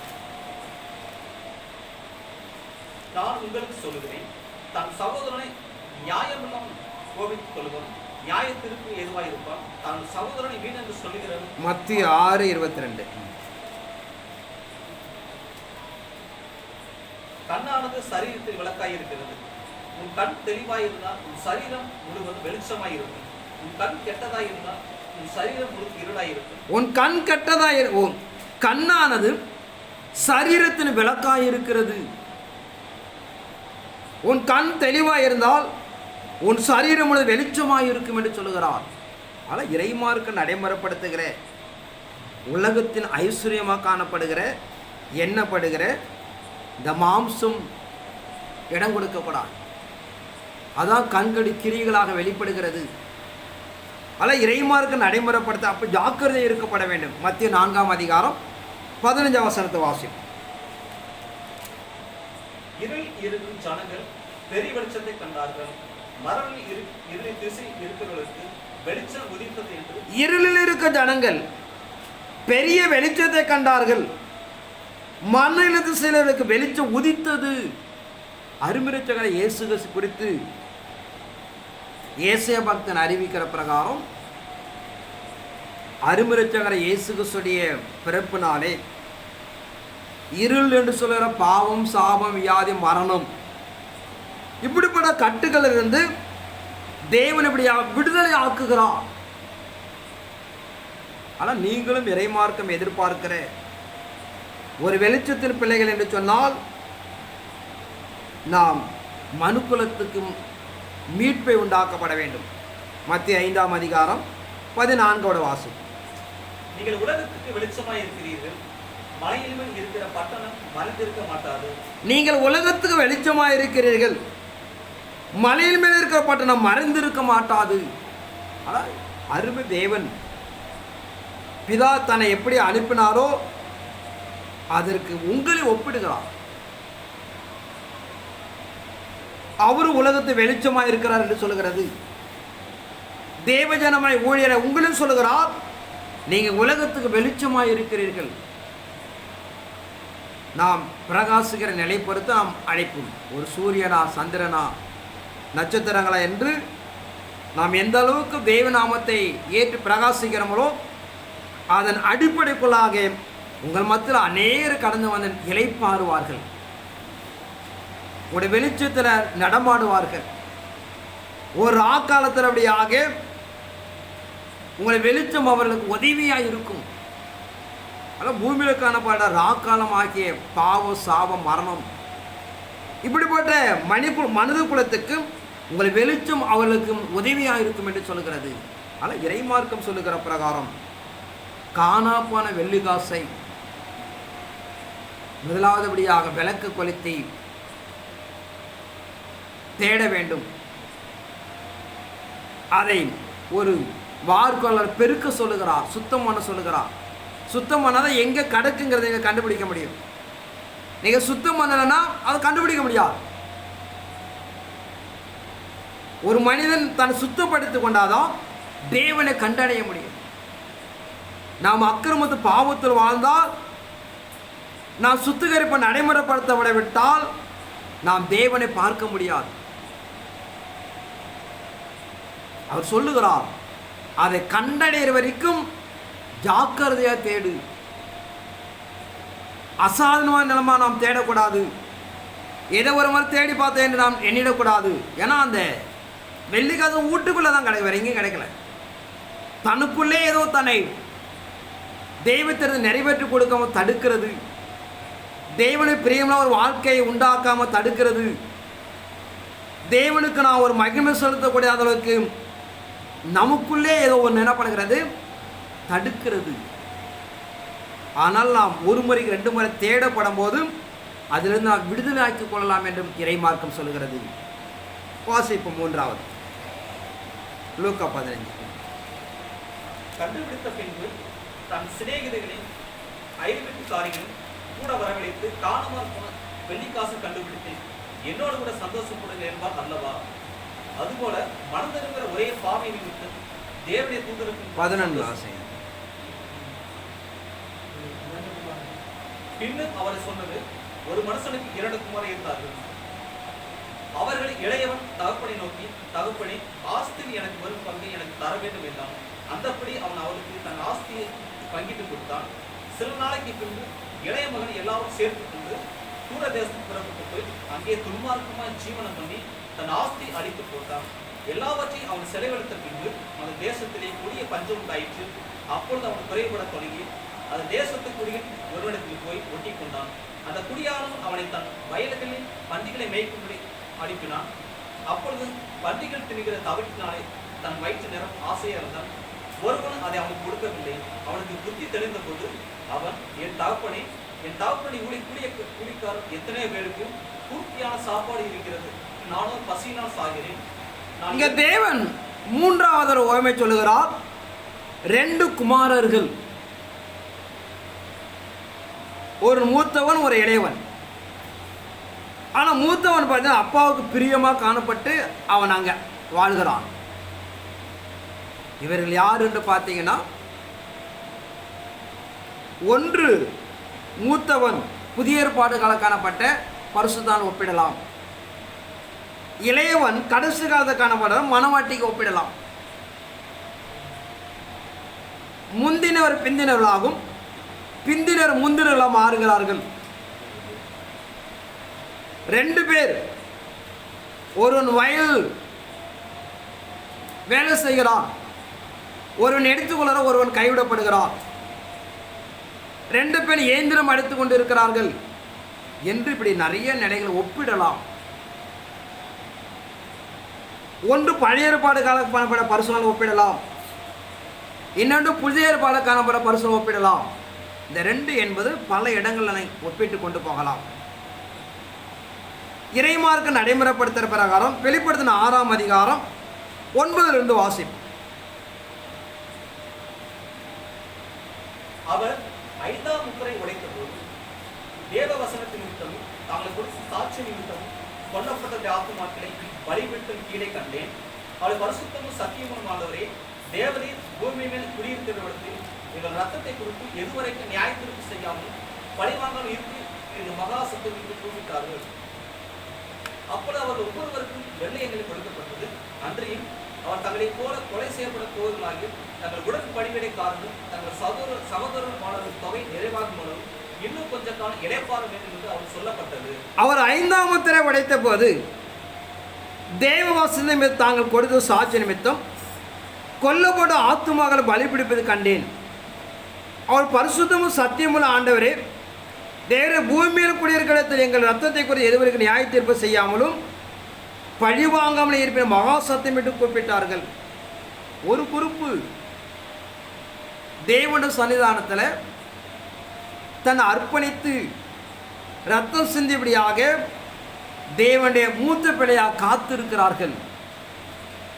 ஏன்னா முதலாம் மீட்பு என்பது யூதர்கள் கடவுளுக்கு பிரியமாக காணப்பட்ட ஒரு நிலைகள். இயேசு சொல்லுகிறார், புறஜாதேசு போகாமல் காணாமல் போன ஆடுகளாகிய இஸ்ரவேல் வீட்டாருக்கே போங்க. அதான் மூத்த மகன் அப்பாட்டே இருக்கிறான், அப்பா சொல்வதெல்லாம் செய்கிறான். தாப்புடைய வார்த்தை ஒருபோல மீறாமை அவன் அங்கேயும் தன்னை அர்ப்பணித்து எல்லா நிலைகளும் வாழ்ந்து கொண்டிருக்கிறான். 2வது புறஜாதியாக நம்ம எல்லா அக்கிரமும் செஞ்சிடும். தேவன் தமக்கு கொடுக்கப்பட்ட தான் எதிர்பார்த்த எல்லாத்தையும் இழந்துட்டு நாம் மனசு மாமிஞ்ச அத்தனை காலம் நாம் செஞ்சுட்டு இருக்கிறோம். ஏன்னா நாம் புறஜாதிகள். யூதர்கள் அப்படி அல்ல. அவர் வாக்குத்தத்தம் பண்ணப்பட்ட பிள்ளைகள். வாக்குத்தத்த பிரகாரம் தான் மோசே பிரமாணத்தை கட்டப்பட்டு இருக்கிறார்கள். மேசே யார் என்று தான் தெரியல, வேற ஒன்றும் கிடையாது. எல்லாம் யூதப்புறம் பவுல பார்க்கிறோம். யூதப்புறமானது வைராக்கிய கொள்கிறான். இயேசுன்னு நாமத்தை தரித்திர கொலை செய்ய போகிறான். அப்படி தாப்புடைய கட்டுப்பாட்டுக்குள்ளாக தாப்புடைய வார்த்தைக்குள்ளாக ஒரு பக்தி வைராக்கிய கொண்டிருக்கிறான். மூத்த குமாரன் தன் அப்பா கிட்டே இருக்கிறான். இளையவன் சொல்லுகிறான், என்னோட பங்கை கொடு, நான் மதுப்பான வேசினமத்தில் கடந்து போய் நான் ஜாலியாக இருக்க போகிறேன். எல்லையிடத்தில் கடந்து போகிறான். இருந்த பணமெல்லாம் தன் நண்பர் மையத்தில் எல்லாம் செலவழித்து அழிக்கிறான். நண்பரெல்லாம் தன் விட்டுட்டபடியாக போயிட்டான். பசி எடுக்கிறது. ஒரு இடத்துல பன்னி மேய்க்க போகிறான். அவனுக்கு கூலி கொடுக்க மாட்டான். பசி தாங்க முடியாமல் பன்னிக்கு கலந்து வைக்கிற தவிட்டு திங்கிறான். இணையக்குமாராக நாமெல்லாம் அதான் அப்படி தான் வாழ்க்கை வாழ்ந்தோம். மனசு மாம்சம் விரும்புகிறவர் உலகத்தில் ஓடணும். ஓடி எல்லாம் முடிச்சுட்டு எதை வியாதி பிரச்சனை போராட சிக்கிக்கிட்டு எங்கடா போகிறதுன்னு தெரியாமல் தன் தகப்பனை மீண்டும் நாம் நோக்கி கூப்பிடுகிறோம். அவன் யோசிக்கிறான், தன் தகப்பனை வீட்டில் எவ்வளோதோ வேலை ஆள் இருக்கிறாங்க, நம்ம போய் என்ன பண்ணலாம், ஒரு வேலையால் போவேன் தான் வரான். நம்ம அப்பா கனப்படுத்தி பெரிய சொத்துலாம் திருப்பி கொடுப்பார், சம்பாதித்த மீண்டும் கொடுப்பாராம், வரல. அவன் வருகிற நிலை தன் தகப்படத்தில் ஒரு வேலையால் இருந்தால் போதும். அங்கே கொடுக்குற உணவுகளை நாம் சாப்பிட்டு தான் உயிரை காப்பாற்றிக்கொள்ள என்று தான் வரான். என்ன நடக்கிறது வாசிப்பை தொடர்ந்து. நான் எழுந்து என் தகப்பனிடத்துக்கு போய், தகப்பனே, வரத்துக்கு உமக்கு முன்ன பாவம் செய்தேன். இனிமேல் உன்னுடைய குமாரன் என்று சொல்லப்படுவதற்கு நான் பாத்திரன் அல்ல. உன்னுடைய கூலிக்காரன் ஒரு நாள் என்னை வைத்துக் கொள்ளும் என்றேன் என்று சொல்லி எழுந்து புறப்பட்டு தன் தகப்பனிடத்துக்கு வந்தான். அவன் தூரத்தில் வரும்போதே அவனுடைய தகப்பன் அவனை கண்டு மனதுருகி ஓடி அவனை கழுத்தை கட்டுக்கொண்டு அவனை முத்தம் செய்தான். குமாரன் தகப்பனை நோக்கி, தகப்பனை, பரத்துக்கு விரோதம் உமக்கு முன்பாக பாவம் செய்தேன். இனிமேல் உங்களுடைய குமாரன் என்று சொல்லப்படுவதற்கு நான் பார்த்து அல்ல என்று சொன்னான். அப்பொழுது தகப்பன் தன் ஊழியக்காரனை நோக்கி, நீங்கள் உயர்ந்த வஸ்திரங்களை கொண்டு வந்து இவனுக்கு உடுத்தி இவன் கைக்கு மோதிரத்தை கால்களுக்கு பாதரட்சியில் போடுங்கள். கொளுத்த கன்றை கொண்டு வந்து அடியுங்கள், நாம் புசித்து சந்தோஷமாய் இருப்போம். என் குமாரனை இவன் மரித்தான், திரும்பவும் ஈர்த்தான், காணாமற் போனான், திரும்பவும் காணப்பட்டான் என்றான். அப்படியே ஒரு சந்தோஷப்பட தொடங்கினார்கள். இங்க நாம் பார்க்கிறோம், தன் தகப்பனை விட்டு திரும்பி வருகிறான். பொதுவாக நீங்கள் பார்த்தீங்கன்னா ஒரு பகனம் புறஜாதிகள் இருந்தாலும் ஆதாண்டு சந்ததி தான். நோவா காலத்து பின்பு காணப்பட்டாலும் அந்த 8 பேருடைய உறவு தான் நாமளும். ஏதோ காலத்தின் கட்ட சூழ்நிலை இந்த இளையகுமாரன் போன போல் நாம் வெளியில் வந்துட்டோம், அவ்வளோதான். அவர்கள் அப்பா ஸ்தானத்திலே தங்கியிருந்தார்கள், நான் கொஞ்சம் வெளியில் வந்துட்டோம், அவ்வளோதான்.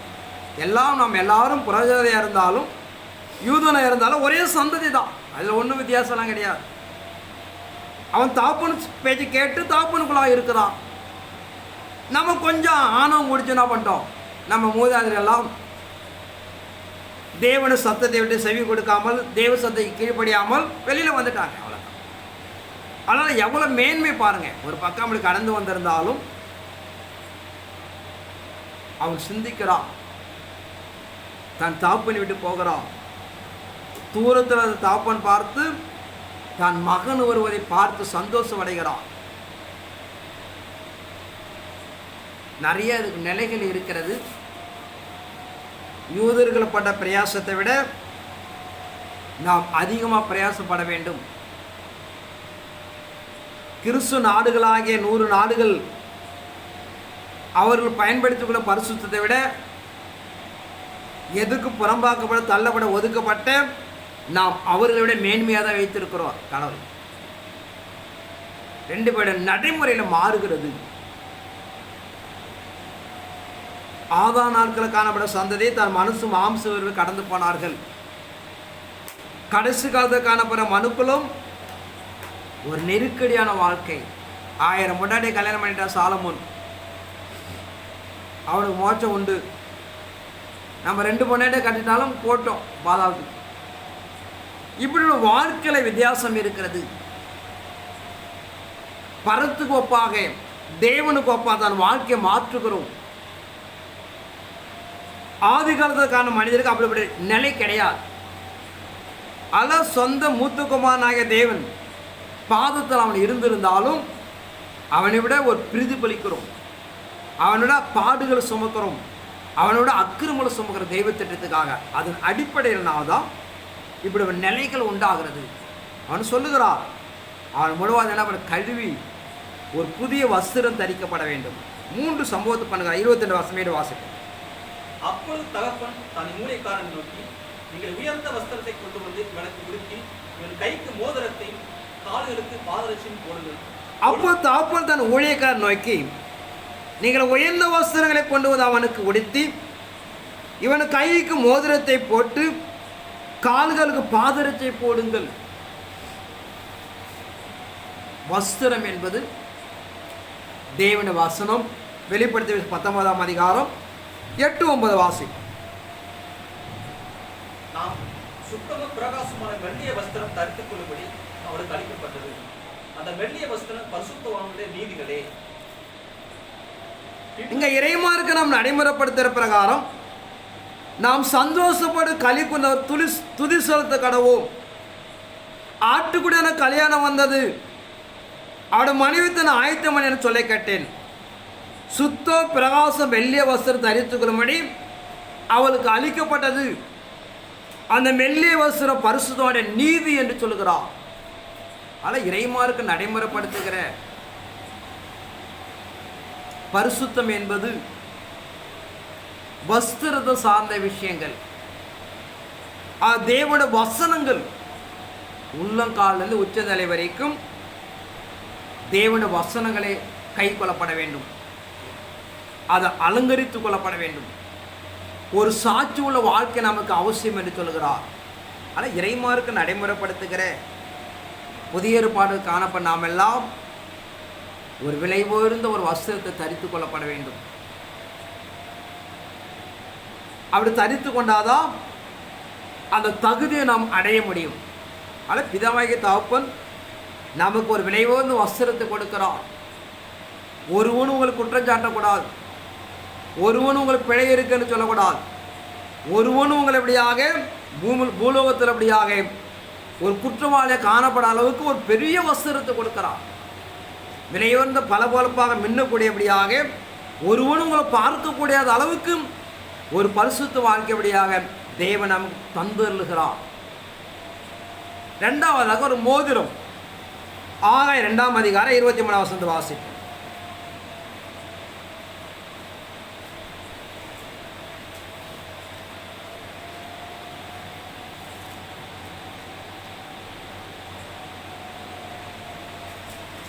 சேனையில் கர்த்தர் சொல்லுகிறார், செயற்கையின் குமாரனாகிய செருபாபேலின் ஊழியக்காரனை உன்னை நான் அந்நாளிலே சேர்த்துக் கொண்டு உன்னை முத்திரை மோதிரமாக வைப்பேன் என்று கர்த்தர் சொல்கிறார்.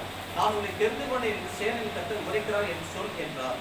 சேனையில் கர்த்தர் சொல்லுகிறார், செயல்தேனுக்குமான செருபாபேலே என் ஊழியக்காரனை உன்னை நான் அந்நாளை சேர்த்து கொண்டு உன்னை முத்திரை மோதிரமாக வைப்பேன் என்று கர்த்தர் சொல்லுகிறார். ஆனால் இறைமார்க்கு நடைமுறைப்படுத்துகிற பிரகாரம் தேவன காணாட்சிகளுக்கு புறம்பாக்கப்பட்ட ஒதுக்கப்பட தள்ளப்பட்ட உங்களை ஒரு விலை உயர்ந்த முத்திர மோதிரத்தை தன் கைகளிலே போடுகிறார். ஆனாலும் மார்க்க நமக்கு நடைமுறைப்படுத்துகிற பிரகாரம் வெளிப்படுத்தல் 1ஆம் அதிகாரம் 6ஆம் வசனத்தை வாசிப்போம்.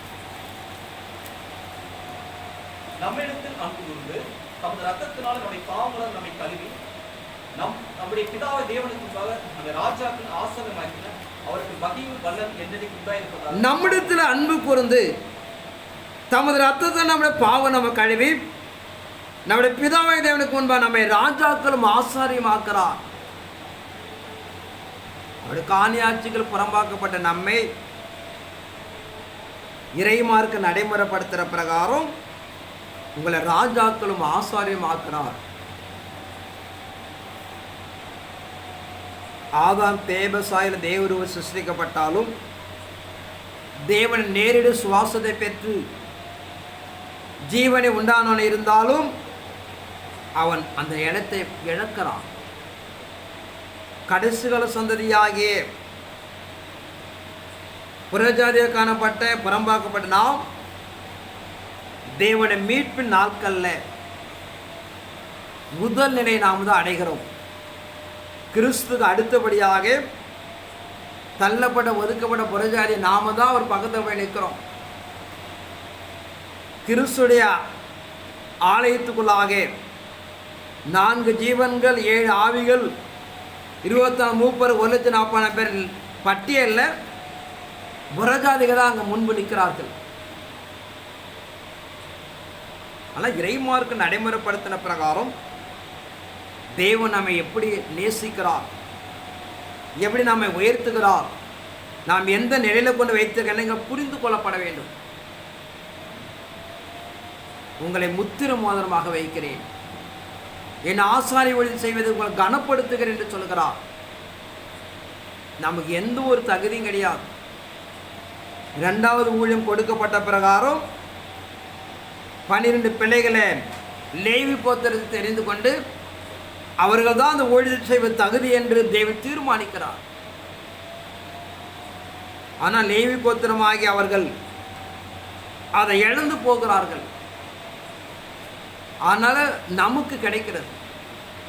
ஆனால் இறை சன்னிதானத்துக்குள்ளாக முதல் மகனாகிய காயின் கோபம் கொண்டு வேகப்பட்ட சகோதரனை கொலை செய்கிறான். தான் கொடுக்கப்பட்ட சுதந்திரத்தை இழக்கிறான். ஈசா கொண்டிய முதல் மகன் இஸ்மவேல் தேவ பிரமாணத்தை காத்து கொள்ளாதனாலே ஆபிரகாம் பிள்ளைகளாக 2 பேர், முதல் மகனாகி இஸ்மவேல் பார்க்கிறோம். தேவ பிரமாணத்தைபடியாக அவன் இழக்கிறான். வாக்குத்தத்த பிரகாரம் ஈசாக்கை சுதந்திரித்துக் கொள்கிறான். ஈசாக்கு பிறந்த 2 பிள்ளைகள்.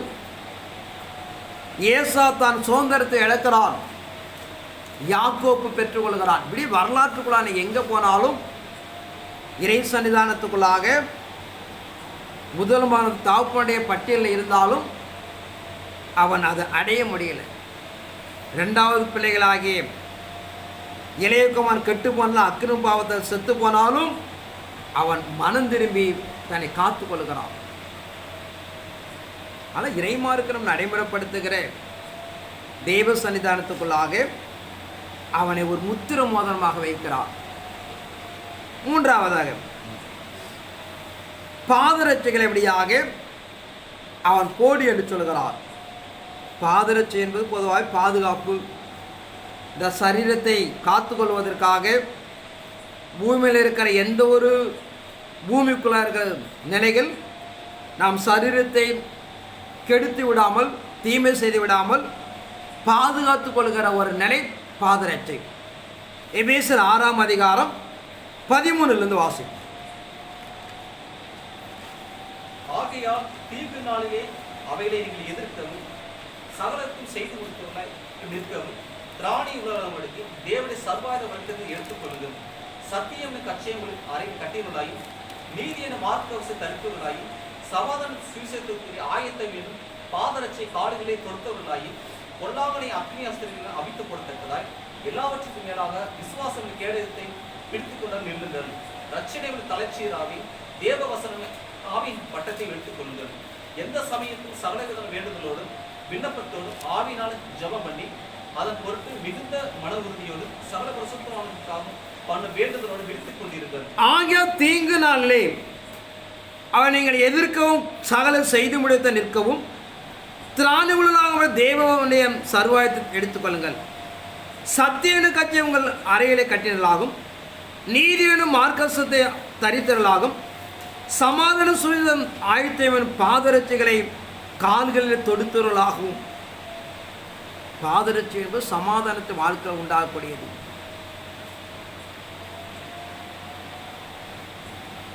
மூத்த மகனாகிய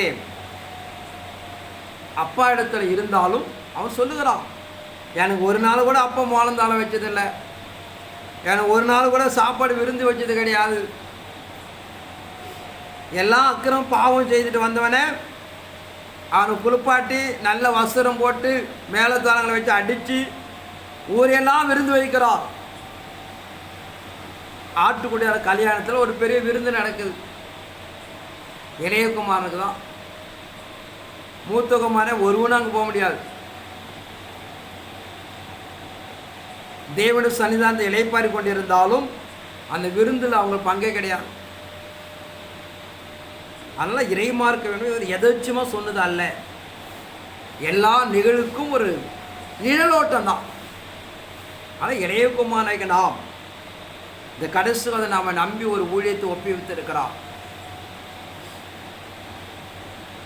நாம் கொடுக்கப்பட்ட மேன்மைகளை நாம் நிலைப்படுத்திக் கொள்ளப்பட வேண்டும். என்னை இன்றே மனந்திருப்பி கடந்து வந்தால் உன்னை கழிவு சுத்திகரித்து ஒரு வெண்வஸ்திரம் தரித்து உத்திர மோதிரத்தை போட்டு ஒரு பாதுகாப்பு சமாதானத்தை உண்டு பண்ணி பூமியெல்லாம் மகிழ்மைப்படத்தக்க ஆச்சரியப்படத்தக்க ஒரு விருந்தை அவர் நடைமுறைப்படுத்த தயாராக இருக்கிறார். அதான் இறைமார்க்கு நடைமுறைப்படுத்துகிற 3 நிலைகளை நிலைப்படுத்துகிறார். ஊழியர் செய்ய வந்திருக்கிற காணாமல் போன ஆடுகளாக அவர்களை காப்பாற்றப்பட வேண்டும். தான் வீட்டுக்குள்ளே விலையுயர்ந்த வெள்ளி காசும் மறைந்து கிடக்கிறது, அதை தேடி கண்டுபிடித்து அதை ஆதாயப்படுத்தப்பட வேண்டும். அக்கிரம பாவங்கள் மறித்து பின்மாற்றம் அடைந்து ஓடிக்கொண்டிருக்கிற மனுகுலத்தை நாம் நம்மிடத்தில் கடந்து வர வைக்கப்பட வேண்டும். அப்படி கடந்து வருகிற மனிதனை நீங்கள் அவனை ஒரு வெண்வஸ்திரம் கொடுக்கப்பட வேண்டும், அவனுக்கும் அதிகாரங்களை கொடுக்கப்பட வேண்டும், அவனபடியாக ஒரு சமாதானத்தை உண்டு பண்ண வேண்டும் என்று சொல்கிறது. அதனால் புறஜாதியாகி இயேசு அறியாத இருக்கிற மனிதர்களுக்கு நாம் செய்கிற ஊழியம் என்பது அவன் எப்படியாவது மனம் திரும்பி வருகிறவனை நீங்கள் தான் காப்பாற்றுன்னு சொல்கிறான். மனம் திரும்பி வருகிறவனை என்ன பண்ணணும்? அவனை குளிப்பாட்டி கழுவணும், அவன் நல்ல ஒரு வஸ்திரத்தை கொடுக்கணும், சத்தியத்தை போதித்து நீதியை நடைமுறைப்படுத்தணும், அவன் நல்ல பூமியில் மதிப்புக்குரிய ஒரு வாழ்க்கையை அவனுக்கு நீங்கள் ஒப்புவிக்கப்பட வேண்டும். பூமியெல்லாம் கண்டு ஆச்சரியப்படத்தக்க ஒரு சந்தோஷம் சமாதானத்தைபடியாக நீங்கள் நடைமுறைப்படுத்தி கொடுக்கப்பட வேண்டும். ஆனால் இறைமார்க்கம் சொல்லப்படுகிற காணாமல் போன ஆடுகளாக இருந்தாலும் சரி, மங்கி மறைந்து கிடக்கிற ஆடுகளாக இருந்தாலும் சரி, தேவன் அறியாத இருந்த ஆடுகளாக இருந்தாலும் சரி, அவர் நாம் நிலைப்படுத்தப்பட வேண்டும் வேதம் சொல்லுகிறது. ஆனால் பூமியில் காணப்பட ஊழியம் செய்ய வந்திருக்க நாம் இறைத்தத்துவம் நடைமுறைப்படுத்துகிற பிரகாரம் பாவத்தில் சாபத்தில் அக்கிரமத்தில் காணப்படுற மனிதனை நாம் சுத்தம் பண்ணி அவன் தேவனிடத்தில் கொண்டு வர வேண்டும்.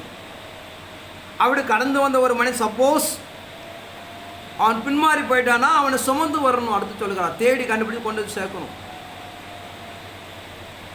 அவன் சேர்த்திருக்கிற ஒரு மனிதன் சபைகளை மங்கி மறைந்து காணப்பட்டால் அவனை உயிரூட்டப்பட வேண்டும். அப்படிப்பட்ட நிலைகள் எப்படியாக நாம் செய்யப்பட வேண்டும் என்று வேதம் நமக்கு கற்றுக் கொடுக்கிறது. ஆனால் இறைமாருக்கு நாம் நடைமுறைப்படுத்துகிற பிரகாரம் நாம் அழைக்கப்பட்டிருக்கிற ஒரு உன்னதமான ஊழியத்தை நாம் தெளிவடைந்து கொள்ளப்பட வேண்டும். எதை ஏனோ தானம் என்று நாம் நினைத்து சார்ந்து காணப்பட்டால் பூமியில் இருக்க மக்களுடைய இரத்த பலியெல்லாம் நாம் தான் சுமக்கணும். ஒரு விசுவாச இருந்தோட வாழ்ந்துட்டு போயிடலாம், ஒன்றும் பிரச்சனை இல்லை, நித்திய ஜீவனோட ஓடிடலாம். ஊழி என்பது நாம் கடினமான வேலை, அதை எடுத்துக்கொண்டது நாம் உத்தரவாதமாக இருக்கப்பட வேண்டும். இல்லைன்னா அது இரத்த பலிகளாக நாமே காரணம் என்று சொல்லுகிறது. ஒருவனுக்கு சுவிசேஷம் அறிவித்தால் அவன் தலையில் அக்கினி போடுகிறோம் என்று சொல்கிறது. எபிரேயர் சொல்லுகிறார், உன் சபையின் ஆடுகளுக்கு ஆத்துமாவுக்கு நீயே உத்தரவாதம். ஆனால் ஊழியம் என்பது ஒரு கடினமான பாதை, நிலைகளை அறிந்து கொள்ளப்பட வேண்டும். இதே ஊழிய சுப்பா போட்டால் ஐயானு கூப்பிட நினச்சிங்கன்னா நமக்கு ஐயோ தான். தேவனுக்கு கொடுக்கப்பட்ட வேலையை அசதே செய்கிறவன் சபிக்கப்பட்டவன் என்று சொல்கிறது. ஆனால் இறைமாருக்கு நாம் நடைமுறைப்படுத்துகிற பிரகாரம் ஒரு பக்கம் ஊழியத்தோட மகத்துவம் கடினமான விஷயம்தான். ஆனால் ஒரு மகத்துவமான பின்னிலை இருக்கிறது, ஒரு உயர்ந்த அடைக்கலம் இருக்கிறது, ஒரு உயர்ந்த நிலைப்பாடுகள் இருக்கு, நாம் அறிந்து கொள்ளப்பட வேண்டும்.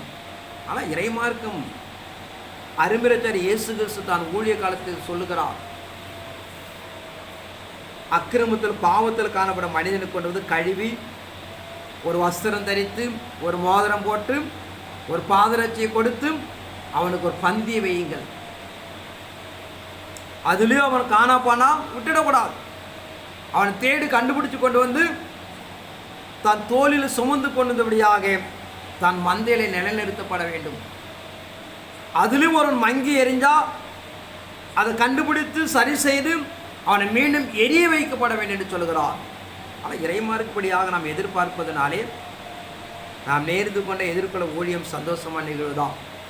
ஆனால் வேதத்தினில் அறிந்து நீங்கள் ஓடி தெய்வச ஒரு நிறைவான ஒரு ஊழியத்தை பெற்றுக்கொள்ள இயேசு கிறிஸ்து உங்களை அழைக்கிறார். தெய்வனின் வார்த்தை ஆசீர்வதிப்பாராக. ஆமென்.